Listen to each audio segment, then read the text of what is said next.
to begin. Coming to you from the desert, somewhere in Arizona. It's here. It's here. The Impatient Investor with Andrew Lanoy. It's him. He's alive. If you're looking for new ways to generate wealth and passive income, you're in the right place. You want it all, don't you? You're in the right place. This is the podcast for those wanting to take control and gain freedom through alternative investments. If you're following your mom and dad's investment advice, honey, I'm home. Yeah, this isn't the podcast for you. Do you know what time it is? Why, yes. Yes, I do. I know what you're thinking. This is going to be unbelievable. It's time for The Impatient Investor with Andrew Lanoy. Andrew Lanoy. Hey everyone, before we start today's episode, I just wanted to give a heartfelt thank you to everyone who's been following the show and reaching out with your questions. If you have any specific topics or questions that you'd like covered, please send an email to team@theimpatientinvestor.com. Here's a few questions for you. When a public company suffers a financial meltdown, what are the ripple effects? What are the different levels of exposure among the varying investors and holders of financial instruments? To predict the impact of a future financial meltdown, you only have to look back at some of the recent financial disasters to have an idea of how the next debacle will. Possibly the most high-profile fallout from the financial crisis of 2008 or the subprime crash was the bankruptcy of Lehman Brothers. At the time, the fourth largest investment bank in the US. Lehman Brothers had been around since about 1850 and was assumed to be too big to fail, or so we thought.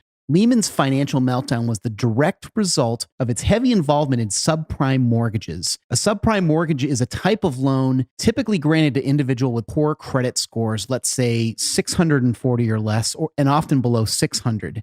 As you can imagine, there's a large amount of risk associated with any subprime mortgage. And as a result of their deficient credit histories, would not be able to qualify for a conventional mortgage, often with better interest rate and terms. There's some great movies out there that cover this crash, including The Big Short, Margin Call, and Too Big to Fail. The ripple effects from Lehman's failure were not local, but global in scope, and were largely credited with kicking off the global financial crisis. The only parties who got paid from Lehman's carcass were its creditors.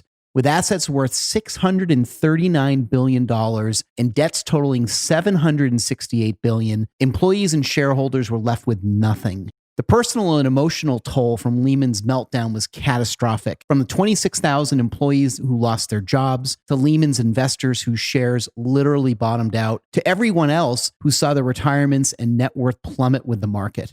Unlike the emotional toll, the impact on the global financial markets was way more quantifiable. The collapse affected the public in a broad spectrum of ways, depending on the types of financial instruments they held. Let's look at the various instruments held by consumers that were affected to get an idea of how each group was impacted. The first is public equities. The public equity markets are based on public securities. That's stocks, derivatives, and hybrid securities. Equity derivatives, including futures, options, and warrants, facilitate hedging transactions. Hybrid equity securities include convertible bonds and bonds with equity warrants. Besides the various classes of equity, derivatives, and hybrids directly issued by Lehman that became worthless, the effects on the general public equity markets were far-reaching. Lehman's failure shook Wall Street to its core. Immediately, the Dow plummeted 504 points, the equivalent of over 1,300 points today. Some $700 billion vanished from retirement plans and other investment funds. Credit markets dried up, affecting cash-strapped companies like GM, who couldn't even get short-term funding.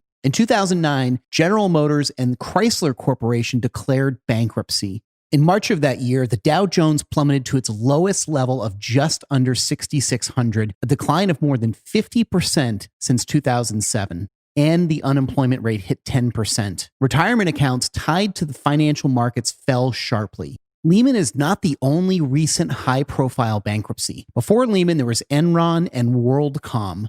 What the stockholders received in those cases was the same thing Lehman stockholders received. Absolutely nothing. Not even an apology from the CEOs and CFOs that ran those businesses into the ground. And those guys went to prison. Now let's look at debt securities. Debt securities, including commercial investments and treasury instruments, offer a fixed rate of return, often touted as a safer investment than equities.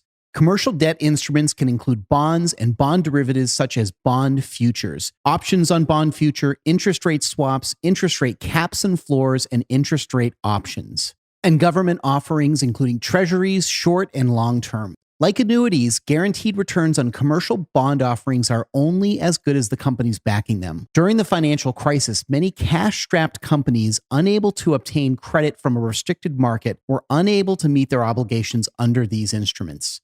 Because government treasuries are largely uncorrelated to the broader market, investors flocked to the safe returns offered by treasuries. In the best case scenario, bondholders from failed public companies would get a portion of assets since the company's secured creditors and creditors with priority liens would have first dibs. In Lehman's case, corporate bondholders received 10 cents on the dollar. In the worst case scenario, bondholders received nothing. Mutual funds, which are professionally managed investment funds, including open-end funds like ETFs, unit investment trusts, and closed-end funds, pool money from multiple investors to purchase securities and are directly tied to the public equity markets.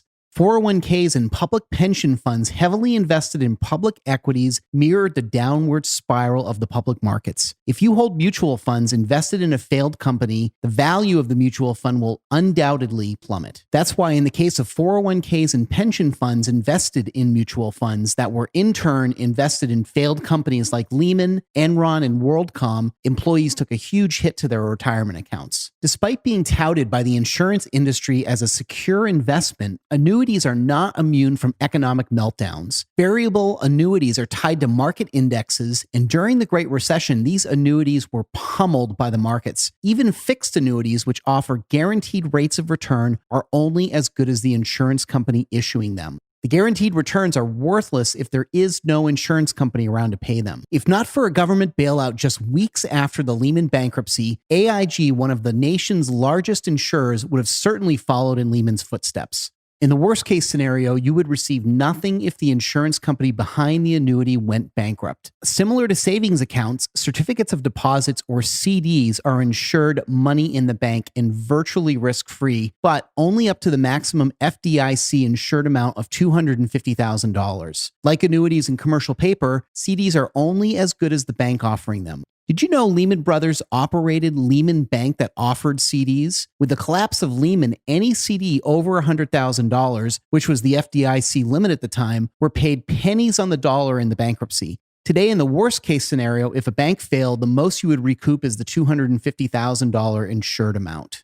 Money market accounts offered by banks for interest-earning savings accounts are often used as safe havens during a recession. These accounts have a higher rate of interest with a higher minimum balance, typically ranging from about $1,000 to $25,000. Like CDs, money market accounts are FDIC insured and are generally considered safe investments up to that FDIC limit. In the worst case scenario, you would be able to recoup up to $250,000 or the FDIC insured amount. Unlike the accounts I've just discussed, money market funds are not FDIC insured. A money market fund is kind of a mutual fund, but only invests in highly liquid cash and cash equivalent securities that have high credit ratings. Also called a money market mutual fund, these funds invest primarily in debt-based securities which also have a short-term maturity of less than typically 13 months. And offer high liquidity with a very low level of risk. Although they sound relatively safe, money market funds are not immune to crisis. A money market fund aims to maintain a net value of at least $1 per share, and any excess earnings that get generated by way of interest received on the portfolio holdings are distributed to the investors in the form of a dividend payment. Occasionally, a money market fund may fall below the $1 net asset value, a condition which is described by the term breaking the buck. This occurs when the investment income of a money market fund fails to exceed its operating expenses or investment losses, if any. In the history of the money market dating back to 1971, less than a handful of funds broke the buck until the 2008 financial crisis. In 2008, however, the day after Lehman Brothers filed for bankruptcy, one of the market funds, the $62 billion reserve primary fund, fell to 97 cents after writing off the debt it owed that was issued by Lehman. This created the potential for a bank run in the money markets, as there was fear that more funds would quote-unquote break the buck. If not for government intervention, the financial pressures from the Great Recession would have caused a run on the financial markets. There is no guarantee that absent government intervention, a run will be prevented in the future, causing money market funds to lose value. Because money market funds are not insured, in the worst case scenario, you would lose all of your money. FDIC insured savings accounts are considered one of the safest investment options to consumers. In the case of a bank failure, in the worst case scenario, like CDs and money market accounts, you would recoup the FDIC insured amount of up to $250,000.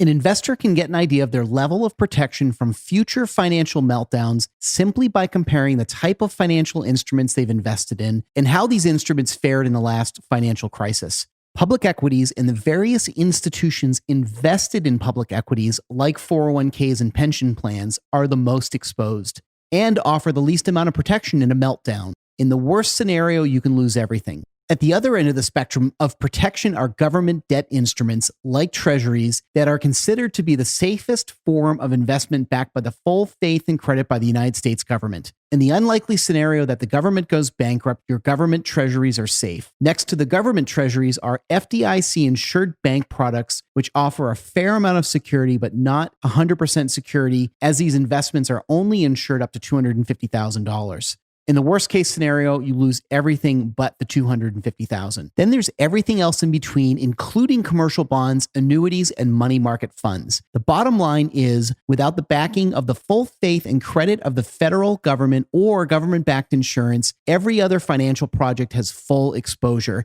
and you risk losing everything in the worst case scenario. To prepare for the next financial meltdown, look no further than the most recent disaster. This was The Impatient Investor with Andrew Lanoy. You'd do it again if you thought you could get away with it, wouldn't you?